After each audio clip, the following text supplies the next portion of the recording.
같습니다. 참 단풍이 아름다운 계절이죠. 우리 주변을 보니까 참 아름다운 그런 단풍잎이 빨갛게 노랗게 물들어 있는 것을 볼 수 있어요. 조금만 좀 밖에 나가면 아주 아름다운 것을 우리가 눈으로 직접 볼 수 있을 것 같습니다. 좀 여유로운 시간을 가져서 예배가 끝나면 좀 가까운 곳에 산책을 좀 가시든지 아니면 좀 시간을 내서 나들이를 가시든지 해서 아름다운 이 가을의 정취를 좀 한껏 좀 누려보시기를 부탁을 드리겠습니다. 우리 함께 인사 나누겠습니다. 사랑하고 축복합니다. 사랑하고 축복합니다. 참 오늘 본문의 말씀은 설교하기가 굉장히 어려운 내용이에요.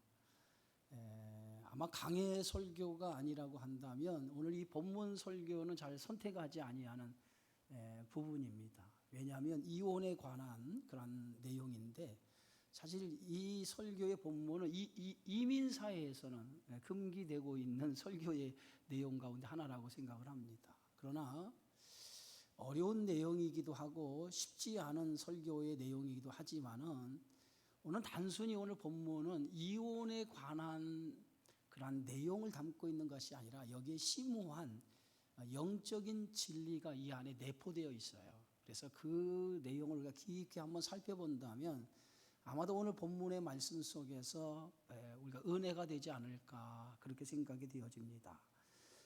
예수님은 이제 마지막 이 땅에 오신 목적을 이루기 위해서 이제 갈릴리 사역을 마치고 이제 예루살렘에 올라가는 그 여정 속에서 자신이 이 땅에 오신 목적을 처음으로 제자들에게 입을 열어서 가르쳐 줘요. 근데 제자들은 도무지 예수님이 이 땅에 오신 목적을 가르쳐 주지만 제자들은 이해를 하지 못하고 깨닫지를 못합니다.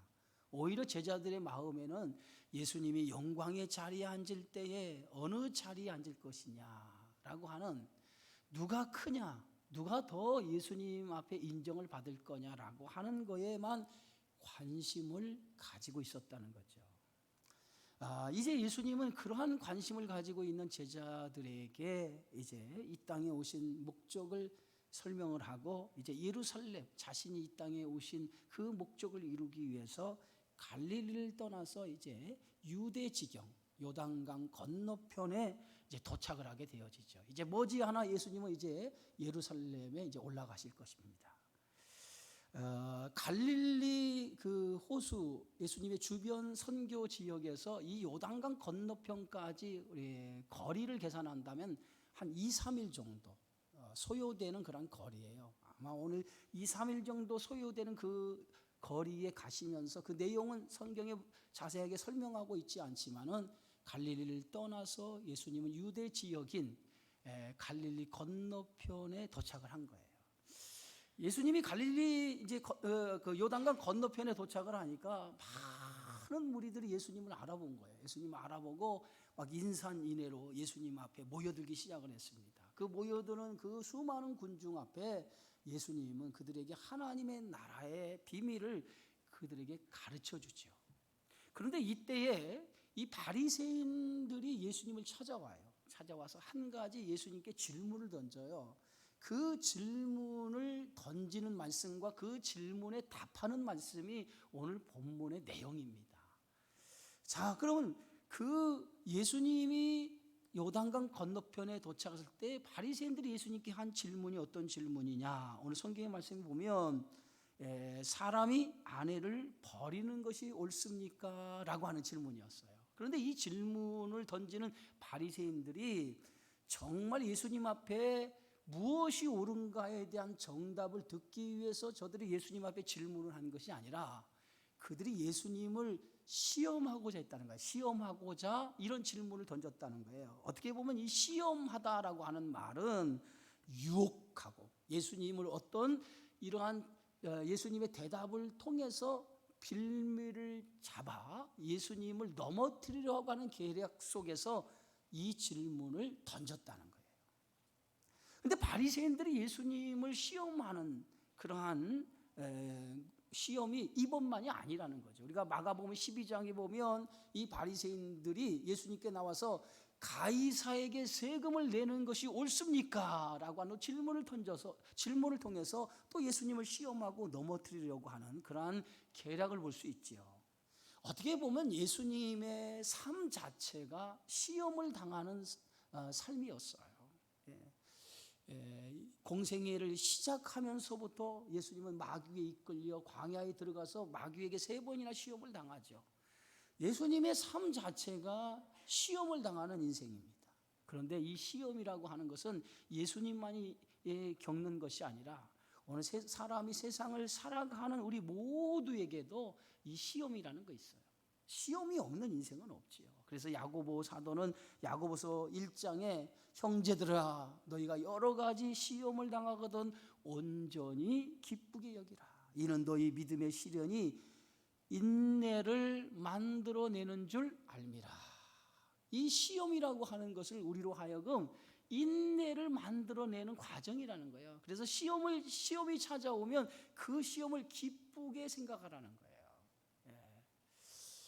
시험이 없는 인생은 없습니다. 이 시험은 모든 사람들에게 주어진 것이라고 여러분 생각하고 이 시험이 올 때마다 믿음으로 잘 이겨서 이 시험이 우리의 신앙을 한 단계 더 업그레이드 하는 그런 계기로 삼으시기를 주의 이름으로 축원합니다. 바리새인들이 계속해서 예수님을 시험하는 이유는 단 한 가지예요. 예수님을 올무에 빠뜨려 공경에 처하게 함으로 인해서 예수님을 죽이기 위한 그러한 계략에 의해서 예수님을 시험하는 거예요.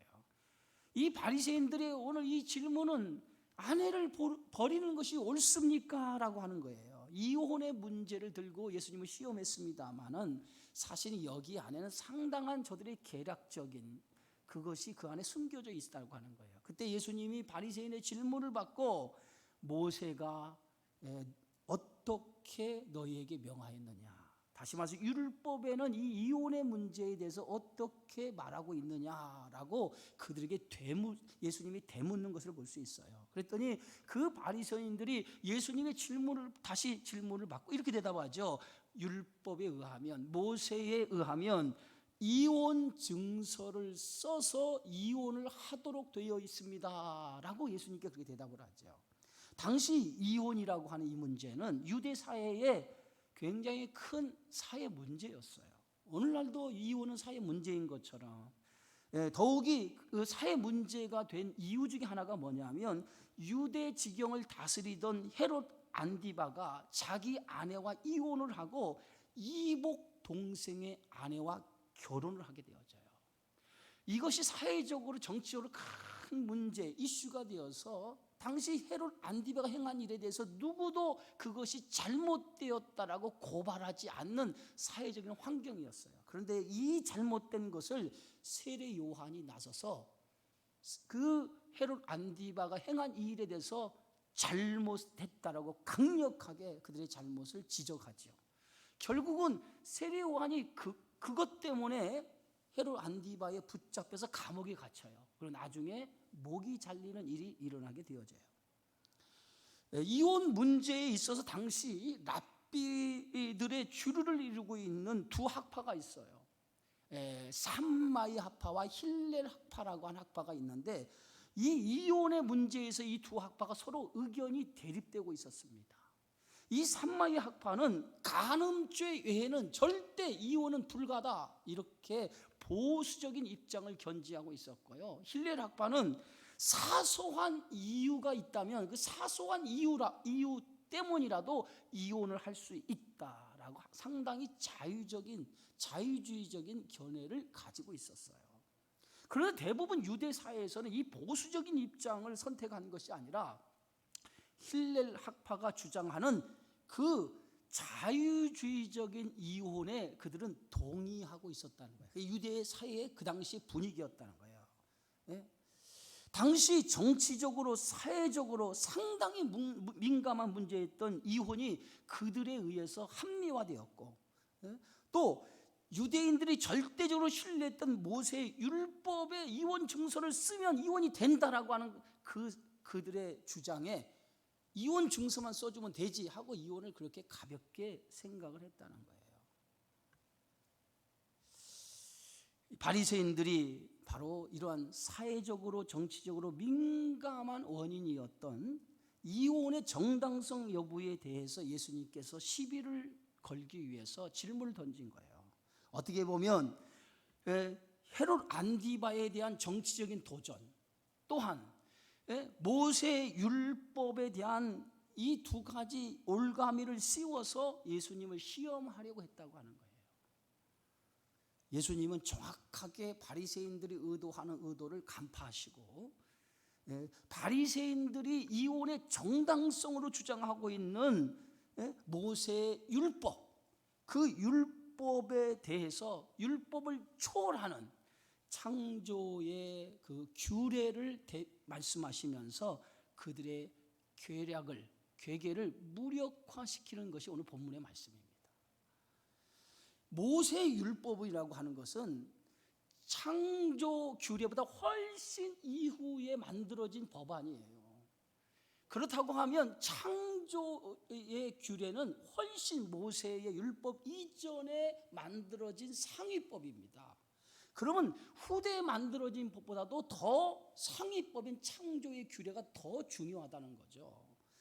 예수님은 창조의 질서 속에서 하나님이 남자와 여자를 만들었다는 거예요. 그것이 오늘 본문의 마가복음 10장 6절에서 8절의 말씀입니다. 창조 때부터 사람을 남자와 여자로 지으셨으니 이러므로 사람이 그 부모를 떠나서 그 둘이 한 몸이 될지니라. 이러한즉 이제 둘이 아니요 한 몸이니 그랬어요. 창조의 질서 속에서 하나님은 하나님의 형상을 따라 남자와 여자를 만들었다는 거예요. 그래서 이 남자와 여자는 하나님의 형상으로 만들어진 동등한 피조물로 만들어진 창조물이라는 거예요. 그래서 오늘 남자와 여자는 이게 서열이 아니에요. 동등한 관계에서 만들어진 피조물이고요. 남자와 여자가 서로 역할이 다른 거지 서로의 동등한 관계라고 하는 것을 성경은 말하고 있어요. 하나님은 남자와 여자를 창조하신 후에 남자와 여자가 부모를 떠나 연합하여 한 몸을 이룰 것이라고 하는 결혼의 원리를 말씀하시면서 이것이 창조 때 세워진 질서라고 예수님은 말씀합니다. 오늘날 이 동성애 문제가 사회 문제로 크게 대두가 되고 있어요. 이 한국 사회도 지금 이제 서서히 문제가 대두되고 있지만은 이미 유럽이나 이 미국 이런 나라는 선진국의 나라는 이 동성애 문제가 굉장히 큰 사회적인 문제예요. 특별히 이번에 그 미국에서 대다수의 주가 동성애를 합법화로 선언했죠. 그런데 그 중에서 UMC 미국 연합감리교회라고 하는 이 감리교회에서 동성애 법안을 찬성을 했어요. 그런데 그 미국 UMC에 속해 있는 교회들 가운데는 한인 교회, 다시해서 이민자들을 대상으로 한 목회를 하고 있는 한인 교회들이 상당히 그 UMC에 속해 있거든요. 근데 UMC 교회들이 한인 교회들이 굉장히 이 법안이 통과된 것 때문에 굉장히 난처하게 돼서 이번에 UMC에 속해 있는 한인 교회들이 대다수가 다 그 교단을 탈퇴하는 일이 일어났어요. 왜? 동성애는 분명히 성경에서 말하는 죄라는 거예요. 하나님의 창조 질서를 깨트리는 행위인 거예요. 예? 그렇기 때문에 이 동성애는 엄밀히 분명히 남자와 여자 이 둘이 하나가 될지어다라고 하는 것이 결혼은 남자와 여자 이렇게 이것이 결혼인 거거든요. 그것을 깨는 것은 창조의 질서에 유배되는 거예요. 성경의 질서를 깨뜨리는 거거든요. 그래서 분명히 동성애는 죄인 거예요. 그래서 오늘 성경의 말씀 보면 그 둘이 한 몸이 될지니라. 그래서 결혼이라고 하는 것은 남자가 여자가 합하여, 그래서 합하여, 이 합하라고 하는 말은 클레데스타이라고 하는 말인데 붙이다인데 악교, 여러분 악교가 뭔지 아죠? 악교풀을 발라서 딱 붙이는 거예요. 그래서 남자 여자가 악교풀로 딱 붙여가지고 한 몸이 돼서 떨어지지 않는 거, 이게 결혼인 거예요. 결혼. 예? 그래서 결혼은 하나님께서 딱 짝지어 주셔서 한 몸으로 만들었기 때문에 하나님이 짝지어 주신 것을 사람이 놔두지 못하는 것이 결혼이라는 거예요. 그래서 유대인들이 모세가 이혼 증서를 써서 이혼해 주라라고 하는 것은 그 어떤 의미에 쓰냐면 이혼을 어렵게 하기 위해서 이혼 증서를 써서 이혼해 주라는 거예요. 그들이 그냥 이혼 증서만 쓰면 이혼할 수 있어 라고 하는 것이 아니라 이혼 증서를 써서 이혼하라고 하는 것은 이혼을 어렵게 하기 위한 목적으로 이혼 증서를 써서 주라는 거였어요. 이 말은 극한 상황, 특별한 경우가 아니면 이혼하지 말라라고 하는 의미가 그 안에 담겨져 있어요.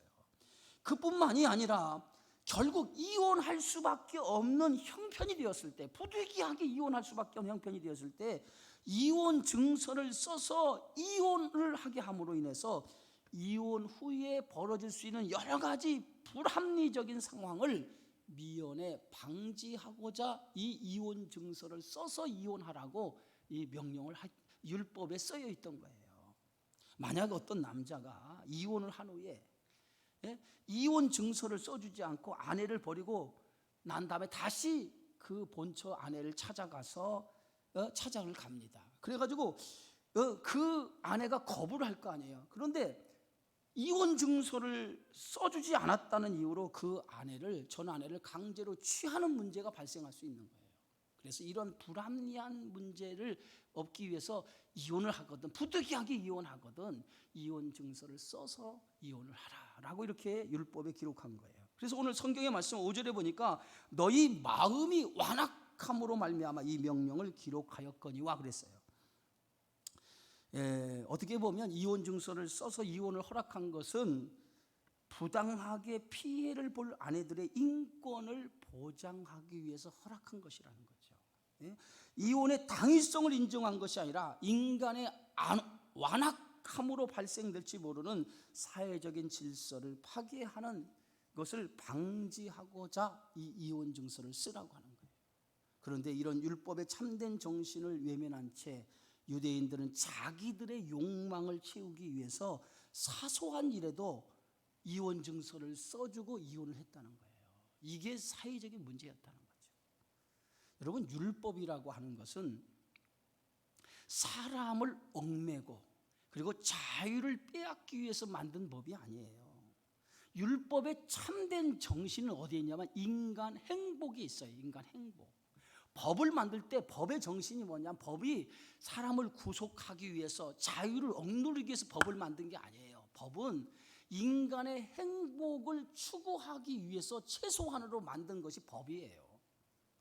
그러니까 율법을 만든 것은 인간의 행복을 위해서 율법을 준 건데 그 율법이 인간의 행복을 방해하거나 막고 저해하는 율법이라면 그건 율법의 정신이 아니죠. 그래서 십계명은 율법의 근간 아닙니까? 그럼 십계명의 정신이 뭐냔 말이에요. 십계명의 정신은 두 가지예요. 크게 하나님을 사랑하고 내 이웃을 사랑하라는 거예요. 이게 십계명의 정신이거든요. 그래서 율법의 모든 정신은 그 근간은 어디에 있냐면 사랑에 있어요. 사랑. 율법의 정신은 사랑입니다. 사랑. 그래서 오늘 성경 말씀에 보면 보이는 형제를 사랑하지 않으면서 보이지 않는 하나님을 어떻게 사랑할 수 있느냐? 보이는 내 형제를 사랑하는 것이 하나님을 사랑하는 것이라 이렇게 말씀하고 있지 않습니까? 율법에서. 그래서 이혼이라고 하는 것은 하나님이 만드신 창조의 질서를 부정하는 행위고요, 하나님이 짝지어 주시는 것을 인위적으로 나누는 행위라는 거예요. 그래서 혼인제도는 인간이 만든 제도가 아니에요.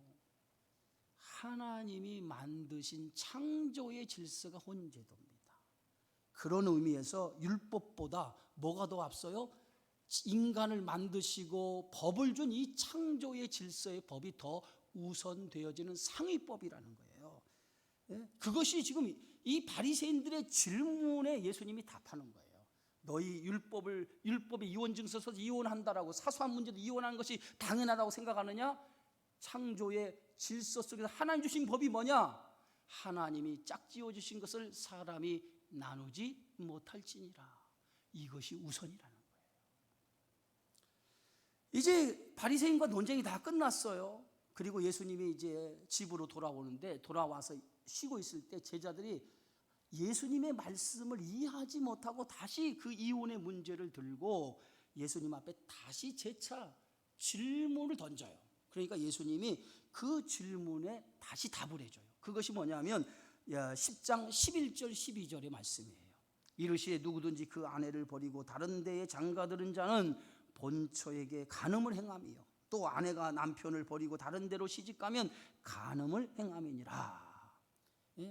먼저 남자가 그의 아내와 이혼을 하고 다른 여자와 결혼하는 것, 그건 간음을 행한 것이라는 거예요. 또 반대로 아내가 남편과 이혼하고 다른 남자와 결혼하는 것, 그거 역시도 간음을 행하는 것이라. 둘 다 간음. 그러니까 본 남자와 이혼하고 다른 남자, 다른 여자와 결혼하는 것은 간음을 행하는 것이라는 거예요. 예수님은. 왜 그렇습니까? 결혼은 하나님이 짝지어 주신 창조의 질서인데, 창조의 질서를 어기고 다른 남자와 다른 여자와 결혼하는 것 때문에 이것을 예수님은 간음죄를 저지른 것으로 보았다는 거예요. 자, 그런데 오늘 이 말씀이 단순히 이혼에 대한 문제를 예수님이 말씀하고자 하는 것만은 아니라는 거예요. 이 안에는 영적인 심오한 진리가 이 안에 내포되어 있어요.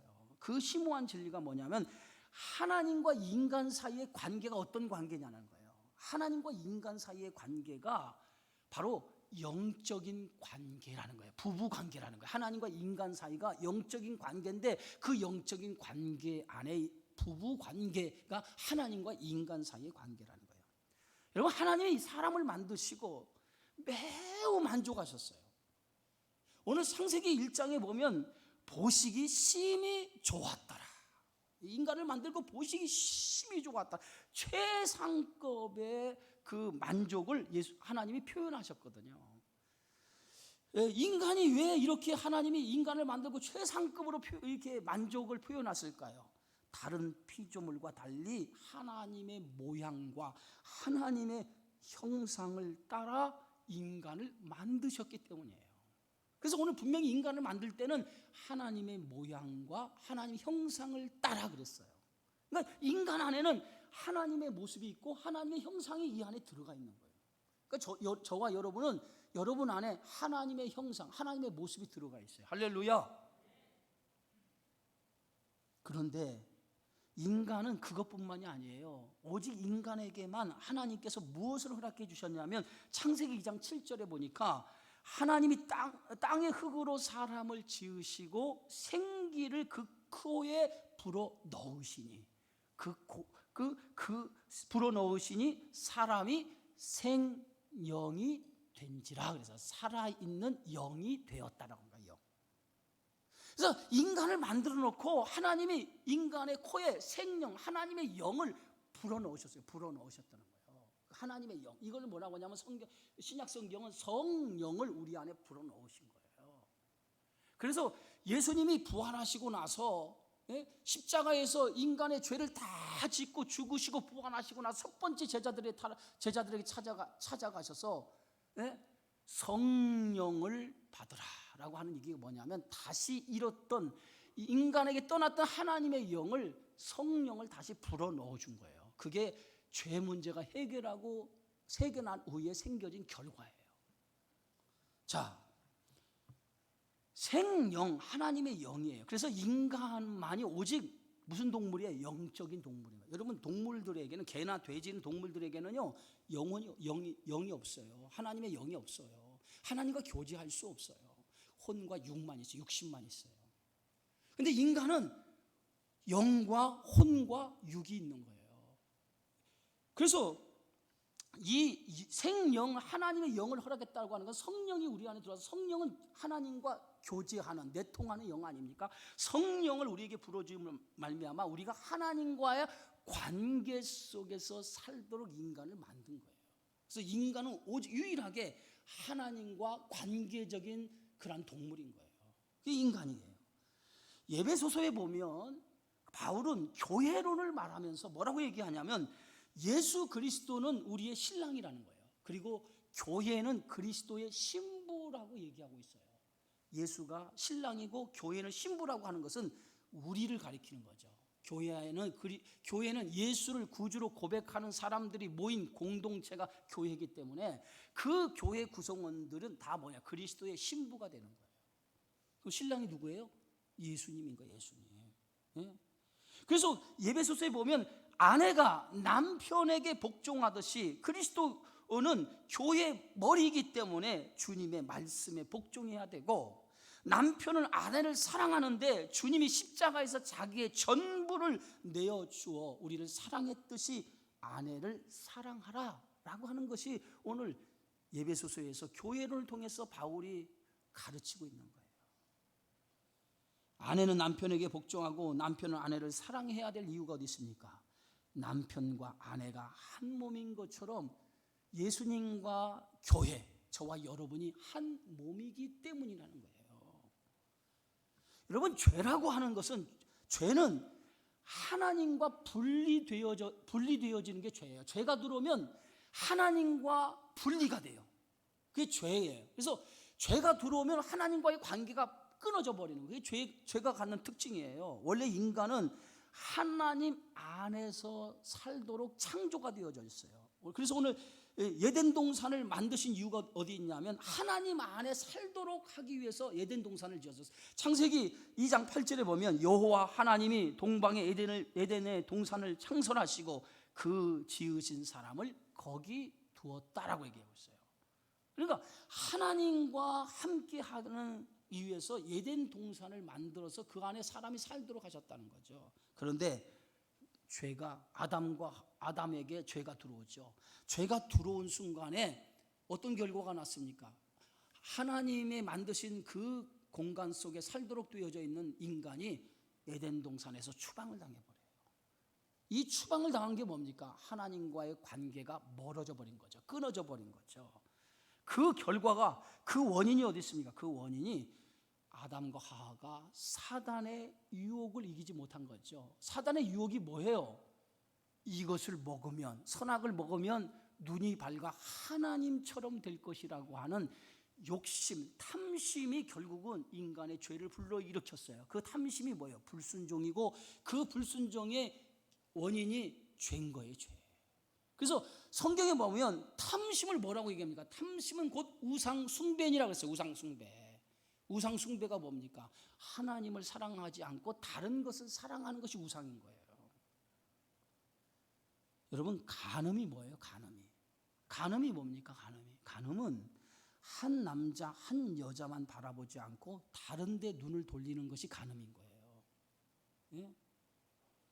그러면 이 간음이라고 하는 것은 뭘 얘기하냐면 하나님만을 사랑해야 될 인간이 하나님을 사랑하지 아니하고 세상을 사랑한다든가 물질을 사랑한다든가 욕심을 가지고 세상 것을 사랑하는 것이 간음을 지은 거예요. 그래서 오늘 예수님은 지금 이혼이라고 하는 것을 빗대서 간음죄가 뭐냐?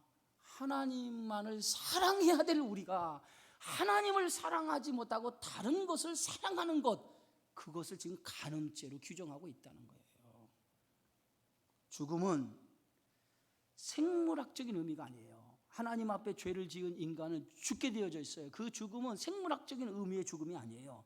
성경에서 말한 죽음은 하나님의 영이 떠난 상태, 하나님의 영이 떠나버리면 그 순간 인간은 죽음인 거예요. 그때 하나님의 영이 떠난 순간은 그때 인간은 육신이 되는 거예요. 육신은 뭡니까? 개나 돼지와 똑같은 존재가 된다는 거예요. 그 성경에 어떻게 써 있습니까? 창세기 6장 3절에 보면 여호와께서 이르시되 나의 영이 영원히 사람과 함께 하지 아니하리니 이는 그들이 육신이 됨이라. 하나님의 영이 떠난 순간 인간은 육신이 되었다는 거예요. 동물과 다른 동물과 똑같은 존재가 되었다는 거예요. 예수님이 이 땅에 오신 이유가 어디 있느냐 이거예요. 오늘 예수님은 이 말씀을 통해 내가 여기 온 이유가 어디 있느냐, 내가 이곳에 이 땅에 온 이유가 어디 있느냐, 내가 이 땅에 온 이유는 죄로부터 끊어진 하나님과 관계를 다시 회복하기 위해서 왔다는 거예요. 그래서 이혼의 문제를 들고 남녀가 짝지어진 것을 나눌 수 없는데 죄 때문에 이것이 나누어졌다는 거예요. 나누어진 이 관계를 다시 회복하기 위해서 누가 왔느냐? 내가 이 땅에 왔다는 거예요. 그것을 지금 제자들에게 예수님은 이 말씀을 통해서 자신이 온 목적을 드러내고 있는 거예요. 끊어진 관계를 합치기 위해서, 한 몸으로 만들기 위해서. 그래서 성경 에베소 2장 14절 이렇게 말합니다. 그는 우리의 화평이신지라 둘로 하나를 만드사 원수된 것 그 중간에 막힌 담을 자기 육체로 하시고 법조문으로 된 계명의 율법을 폐하셨으니 이는 이 둘로 자기 안에서 한 세 사람을 지어 화평하게 하시고 또 십자가로 이 둘을 한 몸으로 하나님과 화목하게 하려 하십니다. 예수님이 나누어진 인간과 하나님 사이에 끊어진 관계를 회복시켜 주시기 위해서, 끊어진 관계를 다시 잇기 위해서, 한 몸으로 만들기 위해서 이 땅에 오셨는데, 그 한 몸을 만들기 위한 그 과정이 어디입니까? 십자가에서 자기의 몸을 내어 주심으로 말미암아 하나님과 인간 사이에 끊어진 관계를 하나로 만드시기 위해서 오셨다는 거예요. 할렐루야. 그래서 예수님은 우리와 하나님의 사이에 화평이라는 거예요. 화평. 하나님의 구원의 관계를 가장 잘 설명하고 있는 책이 구약 성경의 호세아서라고 하는 책입니다. 호세아라고 하는 이름의 뜻은 여호와는 나의 구원이시다라고 하는 이름의 뜻이에요. 근데 호세아는 구약에 예수 그리스도를 예표하는 선지자가 호세아 선지자입니다. 근데 호세아서의 핵심이 뭐냐면 용서와 결혼이에요. 결혼과 용서, 이것이 호세아서의 핵심적인 내용입니다. 결혼과 용서. 그래서 하나님과 이스라엘 백성과의 언약 관계를 결혼의 관계로 잘 비유해서 설명하고 있는 책이 호세아서예요. 자, 이 호세아서에 보면 이 호세아 선지자에게 어느 날 하나님께서 아내를 맞이하라고 해요. 근데 그 아내가 어떤 아내냐면 고멜이라고 하는 창녀, 음탕한, 음란한 여자를 아내로 맞아들이라는 거예요. 이 호세아는 하나님의 말씀을 듣고 그 음탕한 창녀를 자기 아내로 맞아들여요. 그리고 그 아내를 통해서 여러 자식을 낳아요. 자식을 낳고 행복하게 살아야 되는데 그 고멜은 다시 호세아를 버리고 옛 삶으로 돌아가 버려요. 다시 집을 나가서 음탕하고 음란한 삶을 살게 되어져요. 그런데 하나님은 그런 고멜을 다시 집으로 데리고 와서 내 아내로 맞이하라는 거예요. 이것이 계속 호세아서에 반복되어지는 말씀이에요. 하나님은 끊임없이 집을 나간 그 고멜을 데리고 오라는 거예요. 그리고 그의 아내의 자리에 앉히라는 거예요. 그럼 고멜은 끊임없이 계속 집을 나가죠. 이것이 계속되어지는데 이게 뭐냐? 뭘 가리키냐? 이 호세아는 예수님을 상징하고 고멜은 이스라엘 백성들의 현재의 모습을 상징하는 거예요. 끊임없는 하나님의 사랑에도 불구하고 그들은 계속해서 하나님 앞에 간음죄를 저지르고 있다는 거예요. 간음이 뭐라고 그랬어요? 다른 남자, 다른 여자 사랑하는 거. 하나님 외에 다른 거 사랑하는 것이 간음인 거예요. 이게 인간이 하나님과의 끊어진 원인이란 말이에요. 하나님과의 관계가 끊어진 원인이에요. 그게 어떻게 보면 인간과의 관계가 끊어진 것이 이혼이라고 한다면 하나님과 영적인 관계가 끊어진 것이 영적인 이혼인 거예요. 이혼의 문제를 들고 예수님 말씀하지만은 이 안에는 나와 너 사이에, 하나님과 인간 사이에 끊어진 관계, 이 관계를 회복하기 위해서 내가 이 땅에 왔다라고 하는 것을 예수님이 지금 예루살렘에 가는 과정 속에서 바리새인들의 질문을 받고 그 질문 속에 자신이 이 땅에 온 이유를 이렇게 가르치고 있는 거예요. 사랑하는 성도 여러분, 인간의 행복이라고 하는 것은 하나님의 창조의 질서를 지킬 때 행복한 것이에요. 하나님이 세우신 질서가 깨지면, 무너지면 인간의 행복도 무너지게 되어져 있어요. 인간의 불행이 어디서부터 시작되느냐? 하나님과의 관계가 깨짐으로부터 인간의 불행이 시작된 거예요. 이 관계가 정상적으로 회복되지 않으면 인간은 아무리 행복한다 할지라도 행복할 수가 없는 거예요. 하나님과의 관계가 정상적으로 회복되어질 때 여기에 참된 인간의 행복이 있고 기쁨이 있는 줄 믿습니다. 이 행복과 기쁨을 다시 회복하기 위해서 누가 오셨어요? 이 땅에 예수 그리스도가 우리의 죄된 문제를 해결하고 하나님과의 관계를 다시 회복시켜서 영원한 기쁨, 영원한 행복을 주기 위해서 이 땅에 오신 거예요. 그분이 누구예요? 나의 주님, 나의 아버지, 우리의 영원한 소망 되신 예수 그리스도가 되어지는 줄 믿습니다. 세상의 유혹에 빠지지 말고 그리스도와 한 몸을 이루어 믿음을 통해서 영원한 삶을 소유하는 저와 여러분의 삶이 되어지기를 주의 이름으로 축원합니다. 고마우신 아버지 하나님, 주의 은혜 고맙습니다. 오늘도 주신 이 생명의 말씀을 통해서 인간의 불행은 하나님과 관계가 끊어진 것에서부터 시작되었음을 깨닫게 하여 주셨어. 하나님과의 관계가 다시 회복되어지는 인생, 그래서 거기서부터 참된 기쁨과 행복이 있음을 깨달아 예수 안에서 복된 인생을 누리고 살아가는 우리 모두가 될 수 있도록 저희들을 축복하여 주시옵소서. 예수님의 이름으로 기도하옵나이다. 아멘.